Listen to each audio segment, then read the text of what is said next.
Dear children, welcome you all in the online classes of Bishop Academy.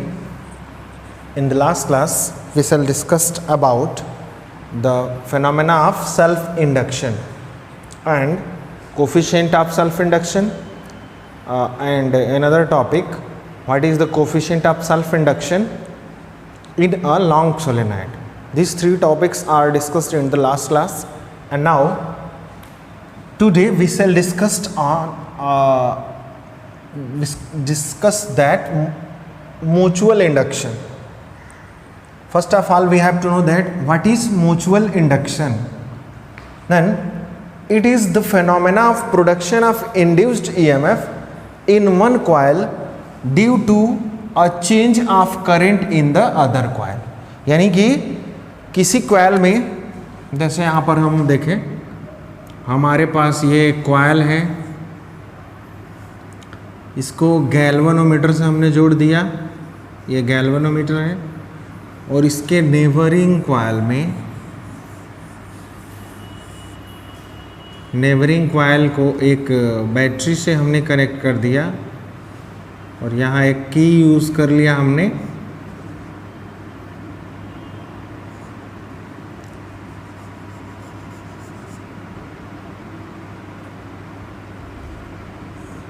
और ये जो है एक रिहोस्टेट हमने लगा दिया, ये की है और ये 20 वोल्ट की बैटरी है। होगा क्या, जैसे हम की को ऑन कर देंगे और रिहोस्टेट के हेल्प से यदि पहले कॉइल में हम करंट को वेरी करते हैं तो पहले कॉइल का जो मैग्नेटिक फील्ड लाइन होगा, जो मैग्नेटिक फील्ड लाइंस होंगी वो दूसरे कॉइल के से पास होंगी।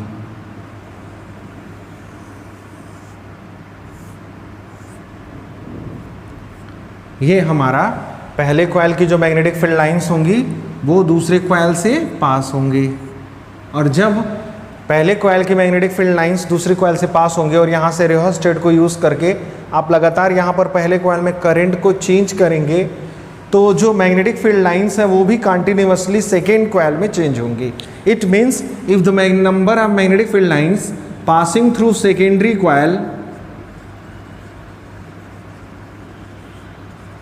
coil will changes continuously, then the magnetic flux linked with the second coil changes continuously, and due to this change in magnetic flux a current shown by the galvanometer. This is the simple arrangement or simple circuit to show the phenomena of mutual induction. हमने क्या किया, पहले coil में हमने varying current flow कराया जिसकी वजह से वेरिंग मैग्नेटिक फील्ड मिला और वो मैग्नेटिक फील्ड पास हो रहा था दूसरे कॉइल से, तो दूसरे कॉइल के अंदर जो है वेरिंग मैग्नेटिक फील्ड की वजह से फ्लक्स चेंज हुआ और फ्लक्स चेंज हुआ तो वहाँ पर इंड्यूस्ड ईएमएफ मिलता है। डेफिनेशन भी लिखा हुआ है, it is the phenomena of production of induced EMF in one coil due to change of current in other coil. तो हमने इस कॉइल में करंट चेंज किया तो दूसरे कॉइल में इंड्यूस्ड करंट मिला। ठीक है, इसके जस्ट अपोजिट हमने लास्ट क्लास में देखा था कि सेल्फ इंडक्शन का जो फिनोमेना था वो सेम कॉइल में करंट को हम वेरी करते थे तो उसमें ही इंड्यूस्ड ईएमएफ हमें मिलता था, यानी कि कॉइल्स जो है वो सेम हुआ करते थे।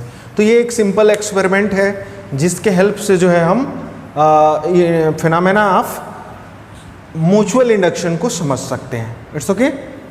अब बात आती है coefficient of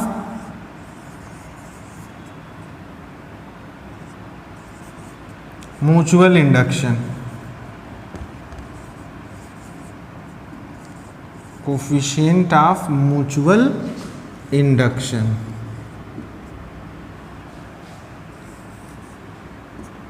coefficient of mutual induction को समझते हैं। इसको जो है हम m से रिप्रेजेंट करते हैं, कैपिटल M से रिप्रेजेंट करते हैं। जैसा कि आप देख रहे हैं सेकेंडरी कॉइल में जो फ्लक्स चेंज हो रहा है वो प्राइमरी कॉइल के डायरेक्टली प्रोपोर्शनल है। It means the flux change in the secondary coil is directly proportional to current.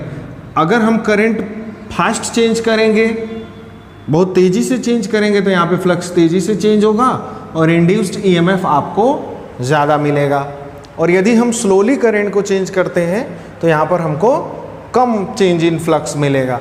इसका मतलब ये है कि यहाँ पर हम लिख सकते हैं we know that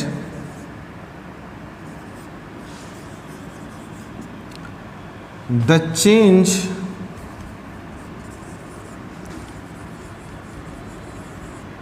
in magnetic flux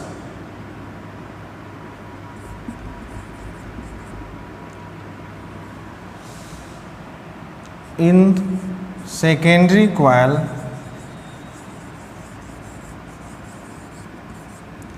is directly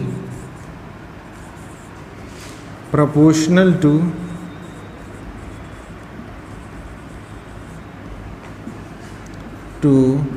the change in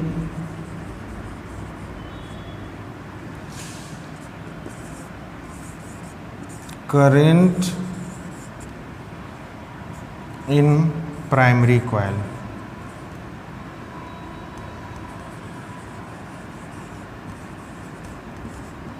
it's okay. अगर मैथमेटिकली हम इसको लिखें तो जो दूसरे कॉइल में फ्लक्स का चेंज होगा वो पहले कॉइल के करंट के डायरेक्टली प्रोपोर्शनल होगा।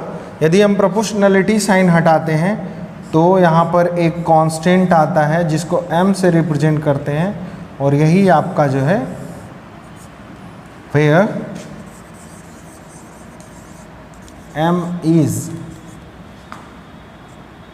a proportionality constant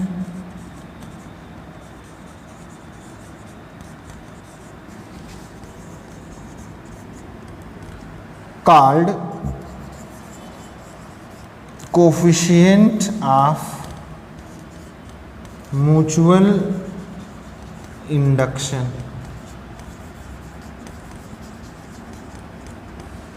ठीक है, m को ही हम कोफिशिएंट ऑफ म्यूचुअल इंडक्शन कहते हैं। यदि हम इसको फर्दर आगे प्रोसीड करें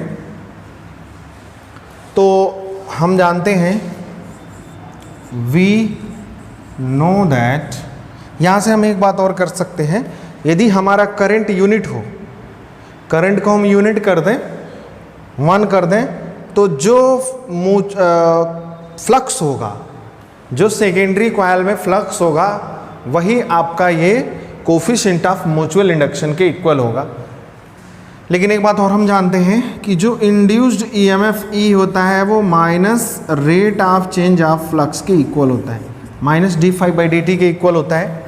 फाई के प्लेस पर अगर हम इस इक्वेशन 1 से वैल्यू पुट कर दें, phi is equals to mi, तो ये हो जाएगा minus dmi/dt।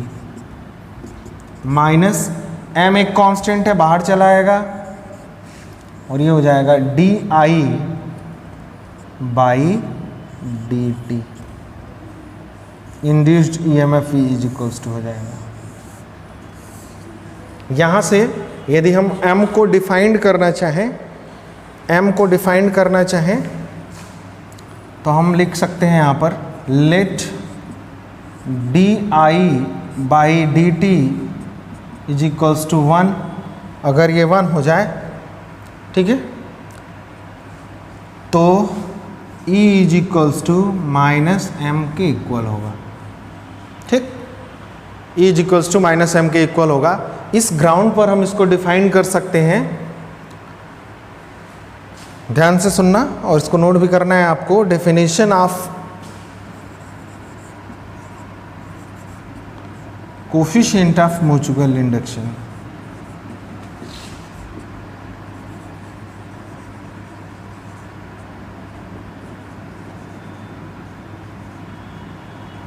Coefficient of mutual induction का डेफिनेशन क्या है? The coefficient of mutual induction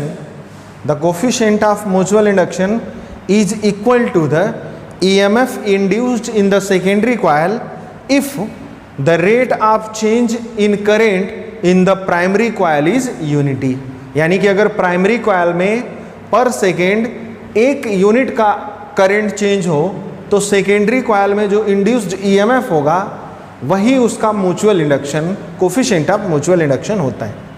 ठीक है, तो इसको आप डेफिनेशन नोट कर लेंगे। फिर से मैं एक बार रिपीट कर दे रहा हूँ। The coefficient of mutual induction of secondary coil is equal to the EMF induced in the secondary coil if the rate of change of current in the primary coil is unity. यानी कि अगर primary coil में rate of change in current unity हो तो secondary coil में जो induced EMF होता है वही आपका जो है mutual coefficient of mutual induction के इक्वल हो जाता है। अब बात करते हैं हम यूनिट के बारे में। अगर हम कोफिशिएंट ऑफ म्यूचुअल इंडक्शन का यूनिट की बात करें तो यहीं पर हम यूनिट लिख लेते हैं। यूनिट यहाँ से देखा जाए m को अगर हम सब्जेक्ट करें तो m इज इक्वल्स टू मिल जाएगा हमें। साइन मैं छोड़ देता हूँ क्योंकि यूनिट में आपके नेगेटिव साइन का कोई मीनिंग नहीं है। m इक्वल्स टू मिल जाएगा e, ये di/dt मल्टीप्लाई में है तो हम इसको लिख सकते हैं di/dt, या इसको हम लिख सकते हैं e dt/di। ठीक, अगर यहाँ से यूनिट लिखें हम तो E है EMF, यानी कि इसका यूनिट होगा वोल्ट, ये है सेकेंड और इसका एम्पियर होता है। मैं अगर यहाँ पर लिखूँ तो एम्पियर इनवर्स लिख सकता हूँ करंट का यूनिट, यानी वोल्ट सेकेंड एम्पियर इनवर्स। और आप जानते हो इसी को हम कहते हैं Henry.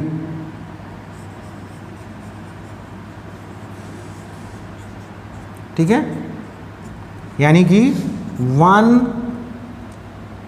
Henry is equals to 1 volt second ampere inverse. Last class में भी हमने देखा था कि कोफिशिएंट ऑफ सेल्फ इंडक्शन का जो यूनिट था वो हेनरी था। कैपिटल H से रिप्रेजेंट करते हैं, साइंटिस्ट का नाम है हेनरी। और इसका डेफिनेशन भी जो है लास्ट क्लास में हमने किया है, तो डेफिनेशन वहाँ से आप जो है लर्न कर लेंगे। याद रखेंगे कोफिशिएंट ऑफ सेल्फ इंडक्शन हो या म्यूचुअल इंडक्शन हो, दोनों का यूनिट जो है हेनरी होता है और डायमेंशन भी सेम होता है। जो लास्ट क्लास में डायमेंशन बताया गया वही डायमेंशन आपका होता है। ठीक, तो इस तरह से आपका म्यूचुअल इंडक्शन और coefficient of mutual induction finish हो गया।